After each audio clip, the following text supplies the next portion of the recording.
கிறிஸ்துவுக்குள் மிகவும் பிரியமானவர்களே, my beloved friends in Christ, உங்களை சந்திப்பதற்கு மிக்க மகிழ்ச்சி. I'm very happy to see you again. 5வது மாதம் முழுவதும் தகப்பன் நம்மை காப்பாற்றினார். This month fully our beloved Lord saved us. இந்த 6வது மாதத்தை காணும்படியாக ஒரு கிருபை பாராட்டி இருக்கிறார். He has given us the grace to see the 6th month also. வருடத்தில் பாதி மாதத்தை நாம் கடந்து வந்திருக்கிறோம். We have crossed nearly half of the year. உங்க வாழ்க்கையிலும் பல போராட்டங்களை நீங்கள் கடந்து வந்திருப்பீர்கள். I believe that you have overcome many obstacles. தேசத்துள் சில காரியங்கள் உங்கள் இருதயத்தை பாரப்படுத்தியிருக்கலாம். Maybe terribly afraid of the things which were going on to the nation.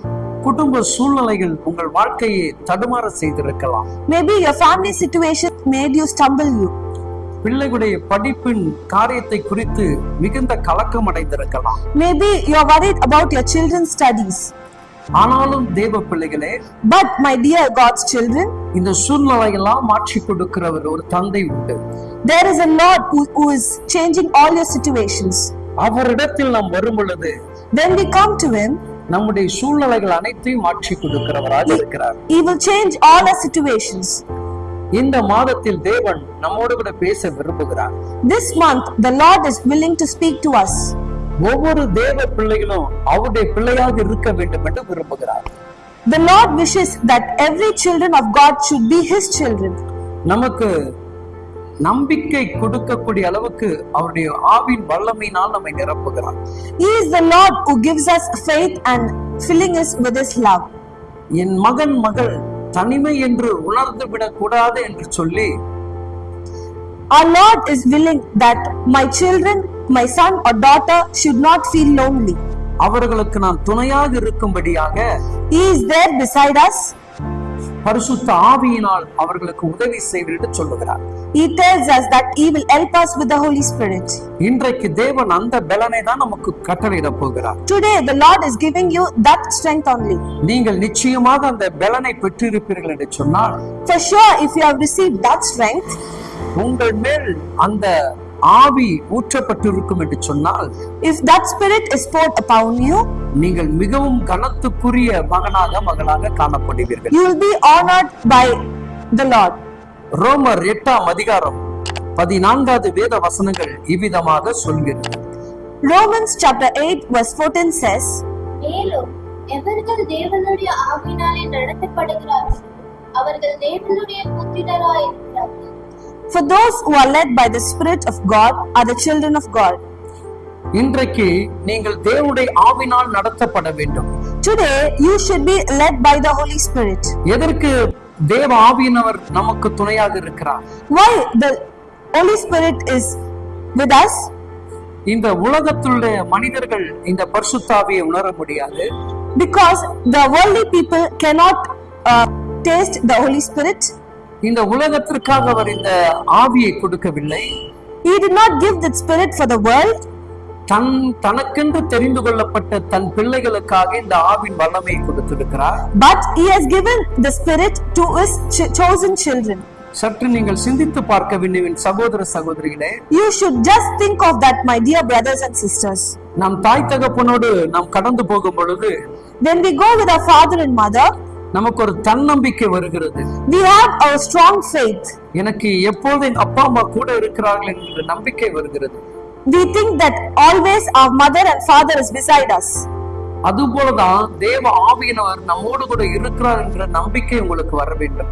likewise only the Spirit of God is with us, you should believe. இன்னைக்கு நிறைய பேர் மனுஷனுடைய ஆலோசனைப்படி நம்ம நடந்து கொண்டிருக்கிறோம். today many of us are led by the words of the worldly people. தேவனுடைய ஆவியினால் யாருமே நடத்தப்படாமல் காணப்படுகிறோம். but we are not led by the Holy Spirit.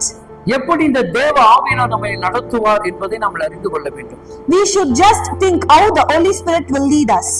கவனித்து பாருங்கள். Listen carefully. மோசேயை தேவன் வழி நடத்தினார். When Moses was led by the God, ஆனா மோசே ஜனங்களை வழி நடத்தினார்.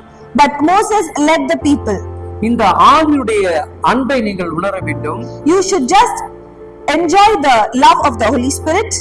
வனாந்திரத்தில் பல லட்சம் மனிதர்களை வழி நடத்துவது சாதாரணமான காரியம் அல்ல. It's not an easy thing to just lead the people in that desert. அவன் தேவனால் வழி நடத்தப்பட்ட அந்த கிருபை பெற்றவனாக இருந்தபடினால், because he was led by the Holy Spirit, he was able to do that. அந்த கிருபையினுடைய காரியங்கள் இந்த மோசேயை கொண்டு வழி நடத்தப்படுகிறது. That grace is leading the Moses to the desert.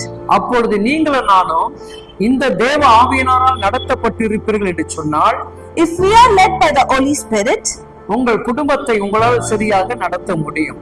we can lead the whole family. உங்கள் சபைகளுக்குள் சரியாக உங்களால் கடந்து போக முடியும். You can go to the church very heartfully. உங்கள் சபை மக்களோடு கூட நல்ல ஐக்கியம் வைக்க முடியும். You can have a good relationship within your church. ஏன்னா தேவனால் நடத்தப்படக்கூடிய அந்த மனிதனுக்கு இந்த குணங்கள் இருக்கும் என்று வேதம் சொல்லுகிறது. The Bible says those who are led by the Holy Spirit will have all these things. அப்போ தேவனுடைய ஆவியை நடத்துதலை இன்றைக்கு அநேக தேவ பிள்ளைகள் அறிந்து கொள்ளவில்லை. Many of our God's children are not just tasting the Spirit of the Lord. நீங்கள் கவனித்து பாருங்கள். When you listen, நிறைய பெற்றோர்களுடைய ஆலோசனையின்படி பிள்ளைகள் நடப்பதில்லை. many children does not obey the parents' words. அவர்கள் இந்த இடத்துக்கு போக கூடாது என்று சொன்னால் நாம் அந்த இடத்துக்கு தான் போகிறோம். When the parents tell that please don't go there, but the children only go there. அப்ப இதுல இருந்து உங்களுக்கு என்ன புரிகிறது என்று நீங்கள் எண்ணி பாருங்கள். From that, what can we understand is, அந்த பிள்ளை தாயுடைய வார்த்தைக்கு செவி கொடுக்கல. that child is not obeying to his parents. இன்னைக்கு நீங்கள் தேவ ஆவியினால் நடத்தப்பட்டிருப்பீர்கள் என்று சொன்னால், when you are leading by the Holy Spirit, தேவனுடைய சத்தத்திற்கு நீங்கள் செவி கொடுப்பீர்கள். you will listen to the God's voice. எப்படி தேவ சத்தங்கள் நமக்கு வெளிப்படும்? How we can hear the Lord's voice? எப்படி தேவ ஆவியினர் உங்களை வழி நடத்துவார்? How we will be led by the Holy Spirit? அவரிடத்திலிருந்து ஆவியை பெற்று அவருடைய அழைப்புக்கேற்றபடி நடக்கக்கூடிய அந்த மனிதனால் மூலம்தான். When we just hear the word of the Lord and when we led by the Holy Spirit only, we can just walk in His ways. இப்பொழுது நான் உங்களுக்கு புரிகிற மாதிரி சொல்லுகிறேன். I will just make you clear on this. இப்பொழுது தேவ ஆவியானவர் என்னை வழி நடத்துகிறார். If the Holy Spirit is leading me, தேவனுடைய வார்த்தையின்படி உங்களை வழி நடத்த விரும்புகிறார். the Lord is wishing to lead him by His words. அவர் இந்த மாதத்தில் என் பிள்ளைகளை நீ என்ன பண்ண வார்த்தையால் பேசு என்று சொல்லுகிறார். The Lord is telling this month, lead my children by my words. அப்ப இந்த வார்த்தைகளை கேட்கிற பிள்ளைகள் அதற்கேற்றபடி நடக்க வேண்டும் என்று தேவன் விரும்புகிறார். The children who are hearing God's voice should walk by His words. The Lord is willing. அப்ப நிறைய பேர் தேவனுடைய வழி நடத்தலை புரியாமல் காணப்படுகிறோம். Many of us fail to just realize the leading of the Lord. கவனித்து பாருங்கள். Listen carefully. பிசாசானவன் கூட வழி நடத்த முடியும். The devil also can lead us. பிசாசானவன் இயேசுவை சோதிக்கும்படி அவன் ஏவப்பட்டான் என்று சொல்லப்படுகிறது. The Bible says the devil went to test Jesus. அப்போ அவனிடத்திலும் மக்களை தவறாக வழி நடத்தக்கூடிய ஆவி அவங்கிட்ட இருக்குது.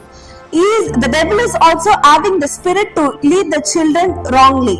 ஏன்னா வேதம் அழகாக சொல்லுகிறது. Because the Bible clearly says, நீங்க அந்த 15வது ரோமர் 8:15 சரியாக நீங்கள் வாசித்தீங்கன்னா இதோட அர்த்தம் உங்களுக்கு புரியும். when you read Romans chapter 8 verse 15, you can clearly understand. வாசிப்பதை கவனமாக கேளுங்கள். திரும்பவும் பயப்படுகிறதற்கு நீங்கள் அடிமைத்தனத்தின் ஆவியை பெறாமல் அப்பா பிதாவே என்று கூப்பிடப்படுகிற புத்திர சுதந்திரத்தின் ஆவியை பெற்றீர்கள். The spirit you receive does not make you slaves, so that you live in fear again. Rather than spirit you receive brought about your adoption to sonship, and by him we cry. 16 நாம் வாசிச்சிடுவோம். நாம் தேவனுடைய பிள்ளைகளாய் இருக்கிறோம் என்று ஆவியானவர் தாமே தம்முடைய ஆவியுடனே கூட சாட்சி கொடுக்கிறார். The Spirit Himself testifies with our spirit that we are God's children. அன்பான தேவ பிள்ளைகளே, My beloved children, அடிமைத்தனத்திலிருந்து மீட்டெடுக்கப்பட்ட பரிசுத்த ஆவி, we are just set free by the slavery. மீண்டும் உங்களை அடிமைத்தனத்துக்கு கொண்டு போய் விடுவதற்காக அல்ல. We shouldn't be just fall into the slavery. அது விசேஷமான ஒரு கனமான ஒரு பொறுப்பை கொடுக்கிறது. It is giving a honorable thing. அப்பா என்று அழைக்கக்கூடிய நல்ல ஒரு கிருபை கொடுக்கிறது. It is giving a good spirit by calling Father. அந்த விரும்பக்கூடிய அன்பை கொடுக்கிறது. It is giving us the love which we wish. நான் அவருடைய பிள்ளையாக இருக்கும் பொழுது, If we are being His children, என் தகப்பனார் எனக்கு என்னை குறித்து சாட்சி கொடுக்கிறவராக இருக்கிறார். if we are being His children, the Lord testifies us. இன்னைக்கு அப்படிப்பட்ட ஆவியில் நீங்கள் நடத்தப்படுகிறீர்களா? Think today that if we are being led by that Holy Spirit, தேவன் பேசுகிறது தேவ மனிதனோடு கூட அதிகமாக இடைப்பட்டு பேசுவார். the Lord will speak more to His children. உங்களுடைய குறைகளை பரிசுத்த ஆவியினர் தேவ மனுஷனோடு கூட வெளிப்படுத்தி பேசுவார்.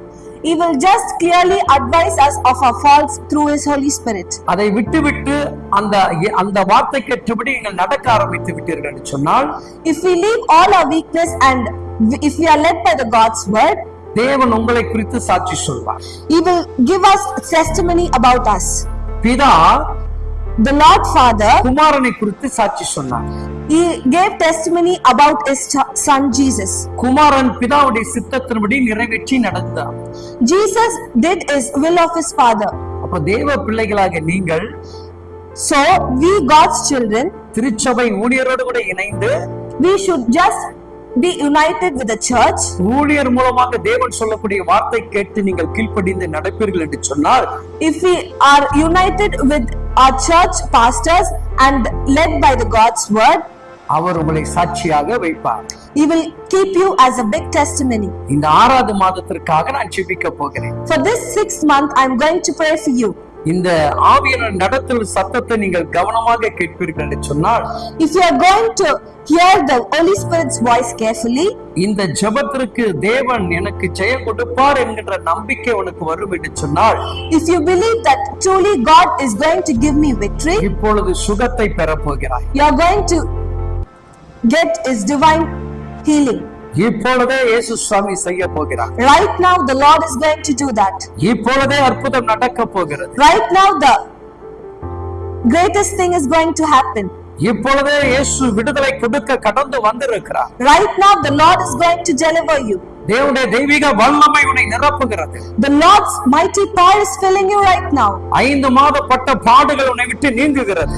The 5 months you have been struggling a lot, that is getting away right now. இந்த 6வது மாதம் விடுதலை மாதமாக கர்த்தர் கட்டளையிடுகிறார். The Lord is commanding this 6th month as the month of deliverance to you. இப்பொழுதே தேவனுடைய அற்புதத்தை ரிசீவார் மகனே. Right now, please hear the Lord's healing and biggest things in your life. உன் பொருளாதாரத்தை தேவன் பெருக பண்ண விரும்புகிறார். The Lord is going to just let go of your economy and bless your economy abundantly. உன் குடும்பத்தை தேவ சமாதானத்தால் நிரப்ப விரும்புகிறார். The Lord is willing to fill your family with His peace. அந்தகார கட்டுகளை நிர்மூலமாக்க விரும்புகிறார். All the darkness boundaries are being cut off. ஜெப ஆவினால் உன் கூடாரத்தை தேவன் நிரப்புகிறார். The Lord is filling your house with the spirit of prayer. குடும்பமாக இணைந்து இயேசுவுக்காக ஊழியம் செய்ய தேவ ஆவியானவர் உங்களை நிரப்புகிறார். The Lord is filling with you of the spirit by doing His will for His kingdom with your family. திருமண தடைகள் எல்லாம் நீக்கி போடுகிறார். All the marriage boundaries are being cut. அடைக்கப்பட்ட கர்ப்பத்தின் கனிகளை தேவன் திறந்து கொடுக்கிறார். All the maternity illness is being healed. கட்ட முடியாத வீடுகளை கட்ட முடியாத வாசலை திறக்கிறார். The Lord is helping to build the houses which you cannot build.